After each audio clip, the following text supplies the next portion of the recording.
ನಮಾಮಿ ಶಂಕರ ಸದಾಶಿವಸಮಾರಂಭಂ ಶಂಕರಾಚಾರ್ಯ ಮಧ್ಯಮಾಂ ಅಸ್ಮದಾಚಾರ್ಯ ಪರ್ಯಂತಂ ವಂದೇ ಗುರು ಪರಂಪರಾ.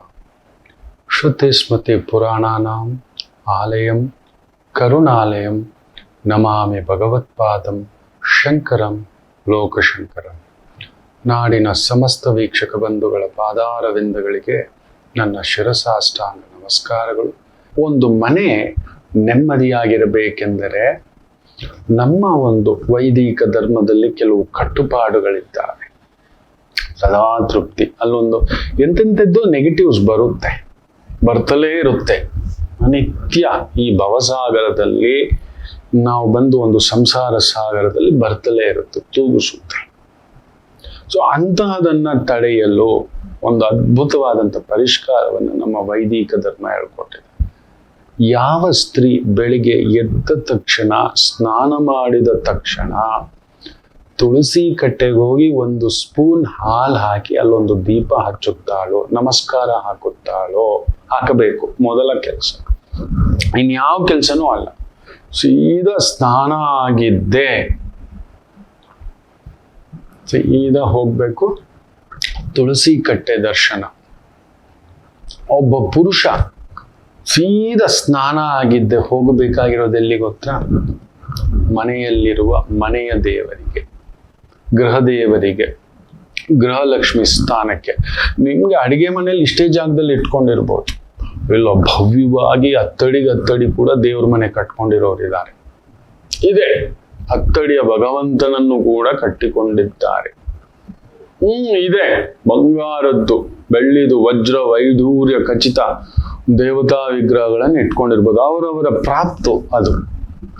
ಬೆಳಗ್ಗೆ ಎದ್ದ ತಕ್ಷಣ ಸ್ತ್ರೀ ಮಾಡಬೇಕಾಗಿರುವುದು ತುಳಸಿ ಕಟ್ಟೆ ದರ್ಶನ. ಸ್ನಾನ ಆದ ತಕ್ಷಣ ನೋಡಿ, ಆ ಮನೆಯಲ್ಲಿ ಎಂತ ಒಂದು ಅಭಿಚಾರವಾದರೂ, ಅಭಿಚಾರ ಅಂದ್ರೆ ಇನ್ನೇನೂ ಅಲ್ಲ, ಒಂದು ಸುಖಿ ಸಂಸಾರ ಅಂತ ಹೇಳ್ತಿದ್ದಾಗೆ 108 ಕಣ್ಣುಗಳು. ಮನುಷ್ಯನ ಕಣ್ಣಿದೆಯಲ್ಲ, ವಿಪರೀತ ವಿಕೃತ, ಅವನು ಸಹಿಸಲಾರ.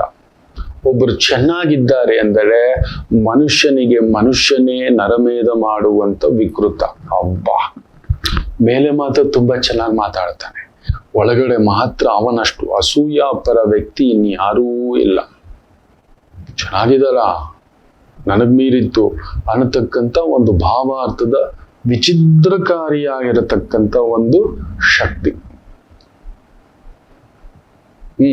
ಅದನ್ನ ತಡಿಬೇಕು ಅಂದ್ರೆ ಮನೆಯ ಮಹಾಲಕ್ಷ್ಮಿ ಮಾಡಬೇಕಾಗಿರೋದು.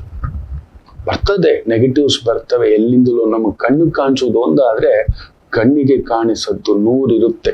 ಅದಕ್ಕೆ ದೊಡ್ಡವರು ಒಂದು ಮಾತು ಹೇಳ್ತಾರೆ, ಕಲ್ಲೇಟಿಗಿಂತ ಕಣ್ಣೇಟು ದೊಡ್ಡದು, ನೆನಪಿಟ್ಟುಕೊಳ್ಳಿ. ಸಹಿಸಲಾರ. ಯಾರ ಕಣ್ಣು ಬಿತ್ತೋ ಸ್ವಾಮಿ ಆ ಮನೆ ಮೇಲೆ, ಆ ಕುಟುಂಬದ ಮೇಲೆ ನುಚ್ಚಾನೂರಾಗ್ಬಿಡ್ತು. ಏನೋ ಕೆಲವು ಕುಟುಂಬಗಳಿಗೆ ದೈವ ಕಳಿಸುತ್ತೆ ಅಲ್ಲೊಂದು ನೆಲೆಸ್ಲಿಕ್ಕೆ. ನನ್ನ ಪುಣ್ಯ ನನ್ನ ಕುಟುಂಬಕ್ಕೆ ನಾನ್ ನಿಂತಿದ್ದೀನಿ ಅಂತ ಹೇಳಲ್ಲ, ನನ್ನ ಧರ್ಮದೇವತೆ ನಿಂತಿದ್ದಾಳೆ ಅಷ್ಟೇ ಹೇಳಬಲ್ಲ. ನನ್ನ ಧರ್ಮಪತ್ನಿ ಎಂಥದ್ದು ಏನೇ ಆದ್ರೂ ಇರ್ಲಿ ಬಿಡಿ, ಕೇಳೋದ್ ಬೇಡ, ಹೇಳೋದ್ ಬೇಡ, ನೊಂದ್ಕೋತಾರೆ ಅವ್ರ ಹಾಗೆ, ಅವ್ರ ಮಕ್ಕಳು, ಅವ್ರಿಗೆ ಏನೂ ಗೊತ್ತಿಲ್ಲ, ಬಿಟ್ಟು ಬಿಡಿ. ಒಡೆದಿಲ್ಲ ನನ್ನ ಮನೆ ಇವತ್ತಿನವರೆಗೂ. ಇಲ್ಲಾಂದ್ರೆ ಯಾವತ್ತೋ ಒಡೆದೋಗ್ಬೇಕಿತ್ತು. ಇಲ್ಲ, ಅಲ್ಲಿ ಮೂರ್ಖರ ಸಂತೆ ನನ್ನ ಕುಟುಂಬ. ಮೇ ಬಿ ನಾನು ಸೂಕ್ಷ್ಮವಾಗಿ ಗಮನಿಸಿದ್ರೆ ಆಕೆ 2 ಹೊತ್ತು ಮಾಡುವ ಒಂದು ಅತಿ ದೊಡ್ಡ ಕೆಲಸ ಏನು ಗೊತ್ತಾ?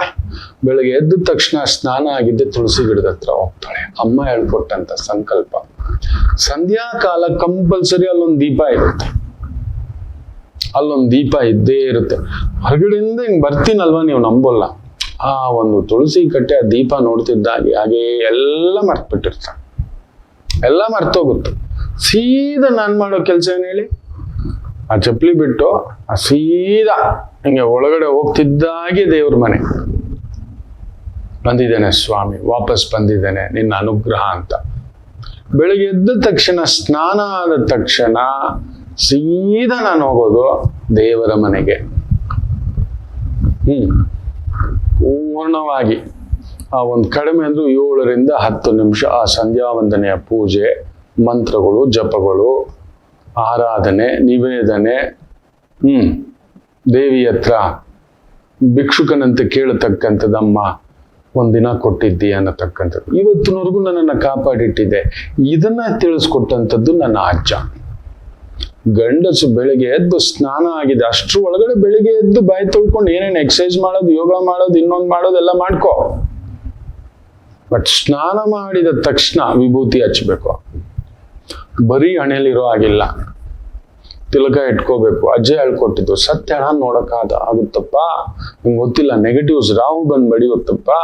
ಸ್ನಾನ ಆಗಿದ್ದೆ ಸೀದಾ ದೇವ್ರ ಮನೆಗೆ ಹೋಗುವ ಅಂತ. ದೇವ್ರ ಮನೆಯಲ್ಲಿ ನಿಂತು ಪ್ರಾರ್ಥನೆ ಮಾಡು. ಇಷ್ಟೆಲ್ಲ ಈ ಜಡ ಅಮ್ಮ, ಅಪ್ಪ, ಕುಟುಂಬ, ಬಂಧು ಬಳಗ, ಹೆಸರು, ಕೀರ್ತಿ, ಪ್ರತಿಷ್ಠೆ, ಮಾನ, ಸಮ್ಮಾನ, ಅವಮಾನ, ಅಪಮಾನ, ಗೌರವ, ಅಗೌರವ ಎಲ್ಲ ಕೊಟ್ಟಿರೋದು ಆ ಅಖಿಲಾಂಡ ಕೋಟಿ ಬ್ರಹ್ಮಾಂಡ ನಾಯಕಿ ವಾಟ್ ಎವರ್ ಆ ಶಕ್ತಿ ಹತ್ರ ಬಂದು ನಿವೇದನೆ ಇಟ್ಕೋ. ಅದು ನಡೆಸುತ್ತೆ. ಗೊತ್ತು ಗೊತ್ತಿಲ್ಲದೋ ಕೆಲವು ತಪ್ಪುಗಳು ಮಾಡಿರ್ತೇವೆ, ಗೊತ್ತಿದ್ದು ಅಹಂಕಾರದಿಂದ ಮಾಡಿರ್ತೇವೆ, ನಾನೇ ನಂದು ಅಂತ. ಅದು ನಿವೇದನೆ ಮಾಡ್ಕೋ. ಈ ತರ ನಡ್ಕೋಬಾರ್ದಿತ್ತು, ನನ್ನ ಬುದ್ಧಿ ಎಲ್ಲ ಈ ವಿವೇಚನೆಗೆ ಮೀರಿ ನಡ್ಕೋಬಿಟ್ಟೆ, ತಿಂದುಬಿಟ್ಟೆ, ಮಾತಾಡ್ಬಿಟ್ಟೆ, ನೋಡಿಬಿಟ್ಟೆ, ಇದೆಲ್ಲ ತಪ್ಪು. ಆ ತಪ್ಪನ್ನ ಹೊಟ್ಟೆಗೆ ಹಾಕೋ ಭಗವಂತ ಅಂತ ನಿವೇದನೆ ಮಾಡ್ಕೊಂಡು ನಿನ್ನನ್ನು ಆ ಶಕ್ತಿ ಕಾಪಾಡುತ್ತದೆ. ಆ ಮನೆಯ ಗೃಹಸ್ಥನನ್ನ ಕಾಪಾಡುತ್ತದೆ.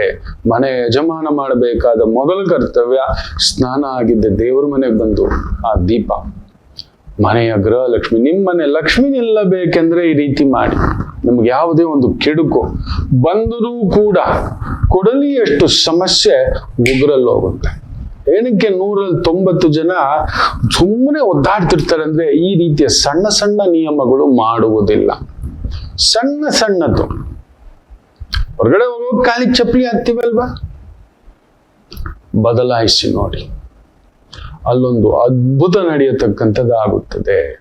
ಬ್ಯೂಟಿಫುಲ್ ಜರ್ನಿ ಮಾಡ್ಕೋತೀರಿ, ನಿಮ್ಮನ್ನ ನೀವು ರಕ್ಷಿಸ್ಕೋತೀರಿ. ನೀವು ಚೆನ್ನಾಗಿದ್ದರೆ ಲೋಕ ಸಮಸ್ತ ಸುಖಿನೋ ಭವಂತು, ಸನ್ಮಂಗಳಾನಿ ಭವಂತು ಇರ್ಲಿ ಅಂತ ಹೇಳ್ತಾ ಆ 90% ಬಂದು 10% ಆಗ್ಬಿಡ್ಬೇಕು.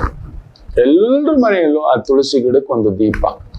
ಬೆಳಗ್ಗೆ ಎದ್ದ ತಕ್ಷಣ ಸ್ತ್ರೀಯರು ಸ್ನಾನ ಆಗಿದೆ, ಪುರುಷರು ಸ್ನಾನ ಆಗಿದೆ, ನಿಮ್ ಧರ್ಮದ ದೇವರು ಪ್ರಾರ್ಥನೆ ನೋಡಿ. ತುಂಬಾ ಜನಕ್ಕೆ ಒಂದಿದೆ, ತುಳಸಿ ಗಿಡ ಬರೀ ನಮ್ಮ ಹಿಂದೂಗಳೇ ಇಡ್ಬೇಕಂತ. ಅದೊಂದು ದಡ್ಡತನ.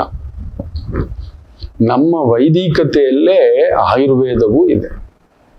ಅದು ಒಂದು ಆಯುರ್ವೇದ ಗಿಡ, ತಂಪಾಗಿಡುತ್ತೆ, ಗಂಟ್ಲು ಆ ಒಂದು ದೋಷವನ್ನ ತೆಗೆಯುತ್ತೆ. ಮುಖ್ಯವಾಗಿ ಸ್ತ್ರೀ ಬೆಳಿಗ್ಗೆ ಎದ್ದು ಅಲ್ಲಿಗೆ ಹೋಗ್ಬೇಕು ಅನ್ನೋದೇ ಅದಕ್ಕೆ. ಅವ್ರು ಉಷ್ಣ ದೇಹ.